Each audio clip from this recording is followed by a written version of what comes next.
నేను ఒకటే అడిగాను, సార్ హైకోర్టు ఆర్డర్ ఇదిగోండి, మీకు కూడా షేర్ చేశాను సార్, మీకు వచ్చేసి ఉంటుంది ఈ పాటికి. హైకోర్టు ఆర్డర్ ఇచ్చాను, లోవర్ కోర్టుది చీటింగ్ చేశారు, కమిషనర్ గారు బాండు, ఇవి 3 ఉన్నాయి, ఇవి చెల్లవంటాడు. పోనీ రాసి ఉండంటే మీరు రాయకూడదు అంటారు. పోనీ ప్రెస్కి చెప్పమంటే మేము చెప్పమంటారు. సరే ఏ అధికారంతో నా ఇంట్లో మీ ఇంటికి వెళ్ళేదని మీకు ఆర్డర్ కావాలంటాడు. మీరు ఇంటికి వెళ్ళేదని మీరు ఆర్డర్ తీసుకుంటున్నారా సార్ అని.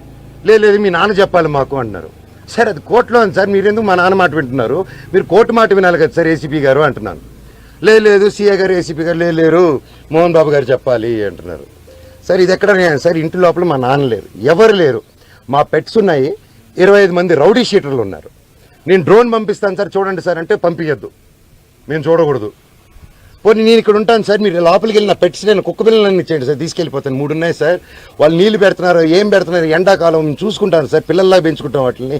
మేము నా కారు మీరు వెళ్ళి తండ్రి సరే దండం పెట్టుకున్నాను, కాలు పట్టుకుంటాను సార్ అన్నాను. నేను కళ్ళల్లో నీళ్ళు వచ్చేసింది, ఆ పెట్స్ వచ్చేసి గేటు సందుల్లో మీకు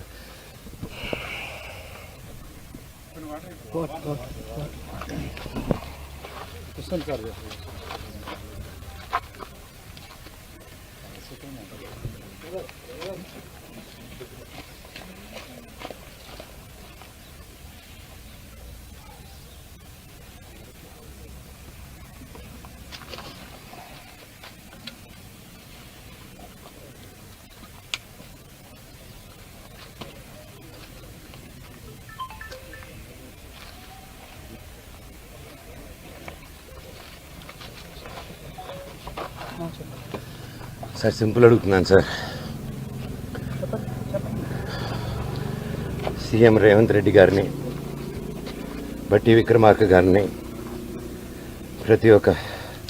ప్రతి ఒక్కరిని, లీడర్స్ని, పోలీస్ డిపార్ట్మెంట్ని, కోర్టుల్ని, కలెక్టరేట్ని, హ్యూమన్ రైట్స్ని, ఇది అన్యాయం అండి. కోర్టు ఆర్డర్లతో వచ్చినా కూడా అలో చేయట్లేదు. గొడవ జరగలేదు, నా ఇంటికి వెళ్తుంటే నన్ను అలో చేయట్లేదు.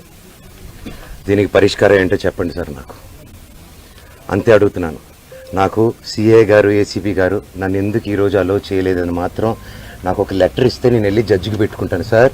హైకోర్టులో మీరు ఇచ్చింది నన్ను పంపిరంట, లోవర్ కోర్టులో ఇచ్చింది పంపిరంట, మీరు బైండ్ ఓవర్ ఇచ్చింది నాకు వర్తిస్తుంది, విష్ణుకు వర్తించిందంట.